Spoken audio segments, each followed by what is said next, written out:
أعوذ بالله من الشيطان الرجيم بسم الله الرحمن الرحيم رب اشرح لي صدري ويسر لي أمري واحلل عقدة من لساني يفقهوا قولي بسم الله الرحمن الرحيم الحمد لله رب العالمين الصلاة والسلام على أشرف الأنبياء والمرسلين وخاتم النبيين أبي القاسم محمد وآل الطيبين الطاهرين المعصومين المظلومين أما بعد فقد قال تبارك وتعالى في كتابه المجيد والفرقانه الحميد وقوله الحق وهو أصدق الصادقين بسم الله الرحمن الرحيم يا أيها الرسول بلغ ما أنزل إليك من ربك وإن لم تفعل فما بلغت رسالته والله يعصمك من الناس إن الله لا يهدي القوم الكافرين.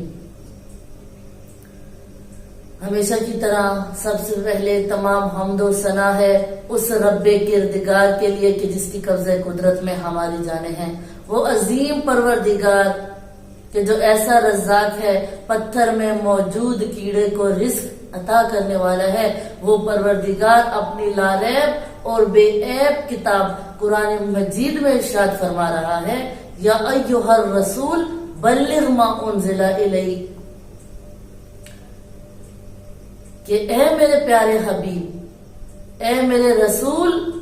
کہ جو پیغام میں نے تمہیں دیا ہے اس پیغام کو تمام امت مسلمہ تک پہنچا دو. اگر تم نے میرے اس پیغام کو اپنی امت تک نہیں پہنچایا تو گویا تم نے رسالت کا کوئی کام بھی انجام نہیں دیا ہے. اور پھر حکم دینے کے بعد اللہ فرما رہا ہے واللہ یعصمک من الناس، اور تمہارا رب تمہیں لوگوں کے شر سے محفوظ رکھے گا. تو عزیزان گرامی، یہاں ایک نقطہ ہمیں نظر آتا ہے کہ یعنی یہ ایسا کون سا پیغام تھا کہ جس کو پہنچانے کی اللہ نے تاکید کی ہے، کہ جہاں اپنے پیارے حبیب کو اللہ قرآن میں مخاطب کرتا ہے تو کہیں یاسین کہتا ہے، کہیں مدثر کہتا ہے، کہیں مزمل کہہ کر پکارتا ہے، اور کبھی طٰہٰ کہہ کر پکارتا ہے. لیکن اب جب اس پیغام کی باری آئی ہے تو اللہ فرما رہا ہے یا ایھا الرسول، کہ اے رسول، جو رسالت کا عہدہ اللہ نے اپنے نبی کو دے کر بھیجا تھا، اس رسالت کے عہدے کے لیے اللہ فرما رہا ہے کہ اس عہدے کو دیکھ کر میں رسول تجھے مخاطب کر کے کہہ رہا ہوں کہ اس پیغام کو پہنچا دو. وہ کون سا پیغام تھا؟ وہ پیغام تھا امامت کا فریضہ، کہ امامت کو اجاگر کیا جائے. چونکہ یہ آیت جب نازل ہوئی تو اس کے شان نزول میں یہ چیز ہمیں ملتی ہے کہ یہ آیت جب نازل ہوئی تو یہ اختتامی مرحلہ تھا، رسول اکرم کی زندگی کا آخری مرحلہ چل رہا تھا، کہ جب اللہ نے اپنے پیارے حبیب سے مخاطب ہو کر کہا کہ اپنے جانشین کا اعلان کر دو، اپنے وسیع کا اعلان کر دو، اور جو پیغام میں نے تمہیں دیا ہے اس کو پہنچا دو. اور اس کی شان نزول میں یہ بھی ملتا ہے کہ اس سے پہلے جبرائیل 2 دفعہ نازل ہوا، اور دونوں دفعہ کہا کہ اللہ نے مجھے بھیجا ہے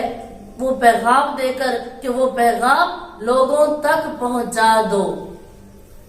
اب وہ پیغام کون سا پیغام تھا؟ یعنی علی کی جانشینی کا اعلان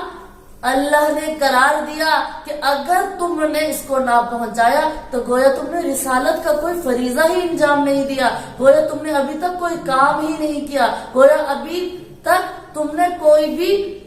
نبی ہونے کا، رسول ہونے کا حق ادا نہیں کیا. اللہ اپنے پیارے حبیب کو گویا تنبیہ کر رہا ہے اور حکم دے رہا ہے کہ اس پیغام کو پہنچا دو. اور رسول اکرم سے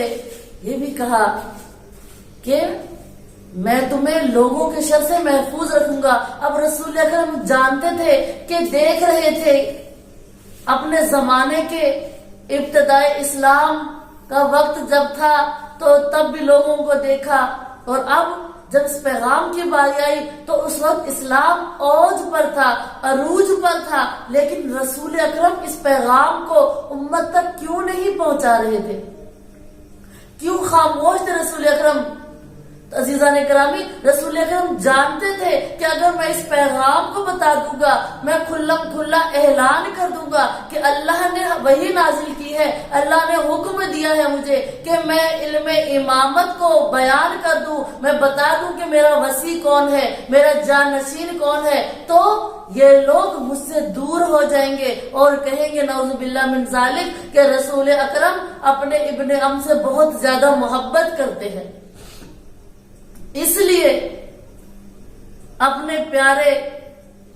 چچا زاد بھائی علی المرتضیٰ کی محبت میں اس قدر ڈوب چکے ہیں کہ اب انہوں نے آخر میں اپنی بات اپنے جانشین کا بھی اعلان کر دیا ہے، کیونکہ اللہ کا حکم تھا اپنے پیارے حبیب کے لیے کہ میں تمہیں لوگوں کے شر سے محفوظ رکھوں گا، اور اب یہ موقع تھا کہ رسول اکرم اعلان کر دیں، اس پیغام کو اجاگر کر دیں، بیان کر دیں امت مسلمہ کے سامنے، کیونکہ یہ موقع ایک نادر موقع تھا اور اللہ کا حکم تھا۔ جبرائیل تیسری دفعہ جب نازل ہوئے اور یہ پیغام اللہ کا دیا تو اس وقت رسالت مآب نے کیا کیا، اس کے بارے میں شان نزول کیا ملتا ہے کہ رسول اکرم نے اب اس پیغام کو پہنچانے کے لیے اپنے پیارے ابن ام کا انتخاب کرنے کے لیے، وصی و جانشینی کا اعلان کرنے کے لیے، اپنے بعد کے خلیفہ کا اعلان کرنے کے لیے کیا کیا کہ ایک ایسے موقع کو تلاش کیا کہ جہاں سب لوگ اکٹھے تھے، اور ایک ایسے راستے کا انتخاب کیا کہ اس راستے سے پہلے جو ہے سب لوگوں نے رسول اکرم کو چھوڑ کر اپنے علاقوں کی طرف چلے جانا تھا۔ اس کے شان نزول میں ملتا ہے کہ یہ واقعہ کہ جو رسول نے پیغام پہنچایا، اپنے نشینی کا اعلان کیا، اپنے وصی کا اعلان کیا، اپنے خلیفہ کا اعلان کیا، تو وہ موقع کون سا موقع تھا؟ وہ غدیر خون کا موقع تھا کہ جب رسالت مآب نے، جو سب لوگ حاجی حج کرنے کے لیے آئے تھے کہ کہا 1.25 لاکھ کا مجمع تھا، اور حاجی حج کر کے جب واپس اپنے گھروں کو جانے لگے تو رسالت مآب نے کیا کیا کہ جو آگے بڑھ گئے تھے ان کو پیچھے بلایا، اور جو پیچھے رہ چکے تھے ان کا انتظار کیا، جو پراکندہ ہو چکے تھے ان کو اکٹھا کیا، اور ان کو اکٹھا کرنے کے بعد اس اپنے منصب کا اعلان کرنے کے بعد رسالت مآب نے جو رسول اکرم کا عہدہ دے کر اللہ نے حکم دیا تھا اس پیغام کو پہنچانے کا، اعلان کرنے کے لیے سب لوگوں کو اکٹھا کیا، کیونکہ اس کے بعد تاریخ کہتی ہے کہ غدیر خم کے بعد وہ راستہ آنا تھا، کوئی بصرہ کا تھا تو بصرہ چلا جاتا، کوئی یمن کا ہوتا تو یمن چلا جاتا، کوئی دمشق کا تھا تو وہ دمشق چلا جاتا۔ اب رسالت مآب نے سب کو اکٹھا کیا اور کیا کیا، ایک انوکھا ممبر بنایا، کہا کہ تمام لوگوں کے اونٹوں کا پلانوں کو اتروایا اور پلانوں کا ممبر بنایا، اور پلانوں کا ممبر بنانے کے بعد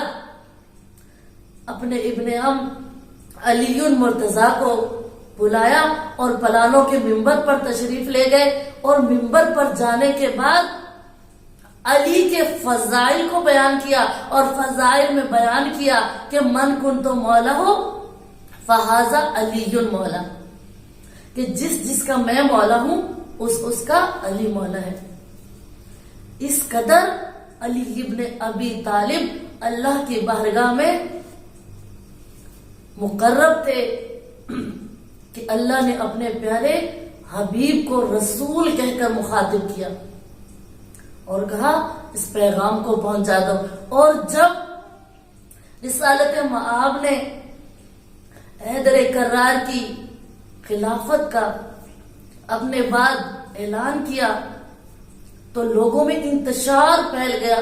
کہا یا رسول اللہ آپ نے کہا نماز پڑھو، ہم نے نماز پڑھی، آپ نے کہا روزہ رکھو، ہم نے روزہ رکھا، آپ نے کہا حج کرو، ہم حج کے لیے آئے، آپ نے کہا زکات دو، ہم نے زکات دی، آپ نے کہا جنگ کے لیے چلو، ہم چلے،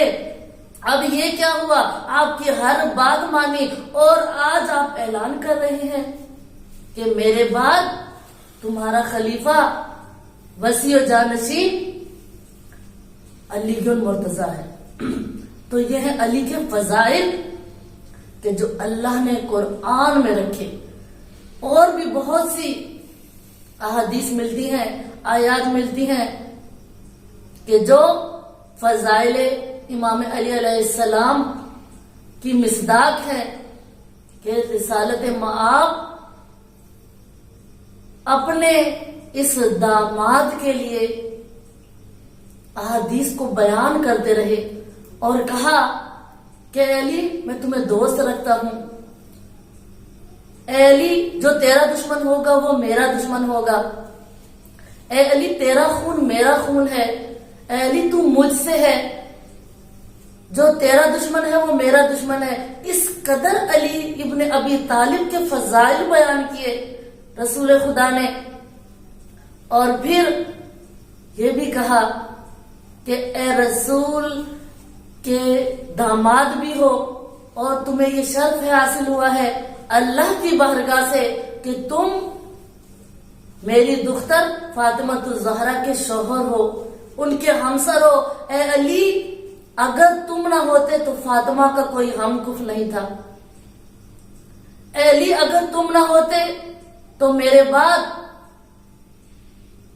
وصیت اور نصیحت کرنے کے لیے کوئی شخص مجھے نظر نہیں آ رہا تھا۔ اے علی میں تمہارے بارے میں ان فضائل کو بیان کروں گا، یعنی عزیزان گرامی اس قدر فضائل و مناقب علی ابن ابی طالب کے بیان کرنے کے بعد بھی رسالت ماں فرماتے ہیں علی میں تمہارے بارے میں ان باتوں کو کیوں نہ کہہ دوں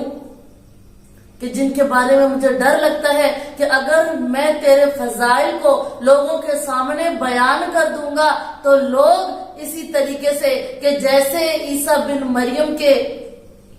بارے میں گمراہ ہو گئے تھے اور اس کے پاؤں کی خاک کو اٹھا کر اپنے سر اور آنکھوں پر ملتے تھے، اگر میں تیرے فضائل کو بیان کر دوں گا، اے علی مرتضیٰ آپ کے فضائل کو بیان کر دوں گا تو گویا اسی طرح سے نہ ہو کہ جیسے مریم بنت عمران عیسیٰ بنت مریم کے لیے کیا گیا تھا، اسی طریقے سے لوگ تمہارے پاؤں کی خاک کو اٹھا کر اپنے سر پر اور اپنی آنکھوں پر مل لیں گے۔ تو آئیے مومنات آخر میں خداوند متعال سے دعا کرتے ہیں کہ یا بار الہ ہمیں سیرت علی ابن ابی طالب پر چلنے کی توفیق عطا فرما اور ہمیں امام علیہ السلام کی معرفت نصیب فرما۔